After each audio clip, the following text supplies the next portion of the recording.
नमस्ते। 22 जनवरी 2026 के daily current affairs में आपका स्वागत है। आज हम मैन्युफैक्चरिंग में भारत की बढ़ती हुई ताकत से लेकर पूर्वोत्तर के इतिहास तक कुछ बहुत ही इंपॉर्टेंट खबरों पर नजर डालेंगे।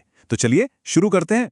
हेलो फ्रेंड्स, स्वागत है आपका हमारे छोटे से नन्हे से यूट्यूब चैनल पर। तो कैसे हैं आप? मैं आशा करती हूं आप अच्छे होंगे और अपनी पढ़ाई में लगे हुए होंगे। अच्छा, आगे बढ़ने से पहले एक छोटी सी रिक्वेस्ट। अगर आप चैनल पर नए हैं तो सब्सक्राइब जरूर कर लीजिए और वीडियो को लाइक करना मत भूलिएगा। हाँ, और इस पूरी क्लास की पीडीएफ आपको हमारे टेलीग्राम चैनल अपना ऑडियो बुक पर मिल जाएगी। लिंक नीचे डिस्क्रिप्शन में है।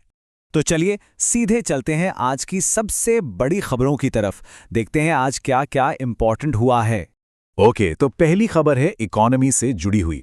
एशिया मैन्युफैक्चरिंग इंडेक्स 2026 आ चुका है और ये काफ़ी इंपॉर्टेंट होता है क्योंकि इससे पता चलता है कि मैन्युफैक्चरिंग में कौन सा देश कितना आगे है।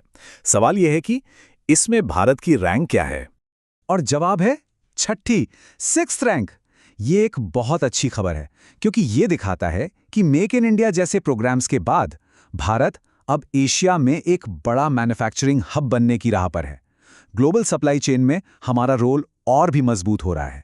चलिए अब थोड़ा इतिहास के पन्नों को पलटते हैं। 21 जनवरी 1972 ये तारीख भारत के लिए, खास करके नॉर्थ ईस्ट के लिए बहुत ही ऐतिहासिक है। इस दिन 3 नए राज्य बने थे।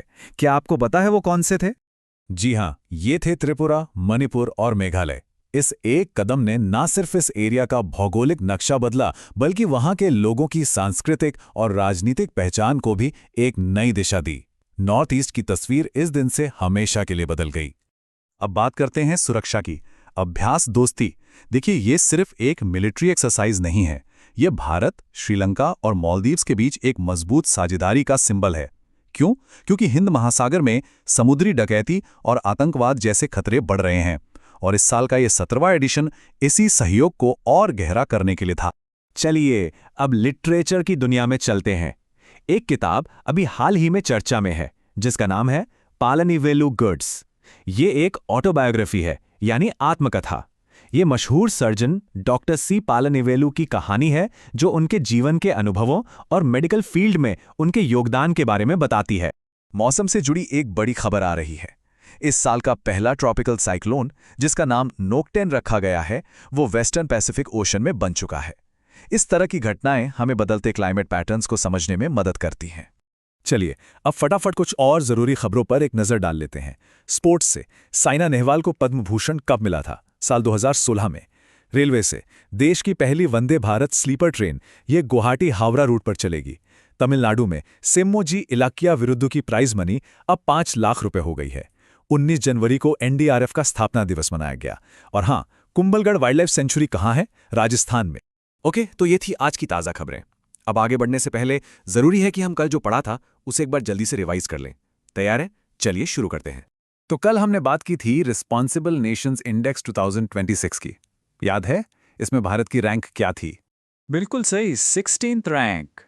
ठीक है, अगला सवाल। सेकेंड ग्लोबल बुद्धिस्ट कॉन्फ्रेंस की मेजबानी कौन सा शहर कर रहा है?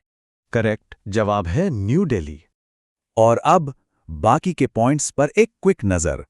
Ajanta Ellora award Ilaiyaraaja, Bagurumba festival Assam, Kaziranga corridor Assam, India Japan drill Mumbai, presiding officers conference Lucknow, Bampla नदी irrigation project Maharashtra, hope island कहाँ है? आंध्र प्रदेश में, और स्कॉच अवार्ड 2025 मिला है C.co को। बहुत बढ़िया, रिवीजन तो हो गया। अब जैसा कि हम हमेशा करते हैं, एक सवाल आपके लिए। तो आज आपके लिए 3 सवाल हैं। पहला, 2025 यूएस ओपन मेंस सिंगल का खिताब किसने जीता? दूसरा, 2025 का रेमन मैग्सेसे अवार्ड किसे मिला? और तीसरा, सरस्वती सम्मान की शुरुआत कब हुई? इनके जवाब ढूंढिए और नीचे कमेंट सेक्शन में जरूर बताइए। इन सवालों पर थोड़ी रिसर्च कीजिए, इससे आपकी नॉलेज और भी बढ़ेगी। हम आपके आंसर्स का इंतजार करेंगे। कल फिर मिलेंगे नए करंट अफेयर्स के साथ। अपना ख्याल रखिए। धन्यवाद।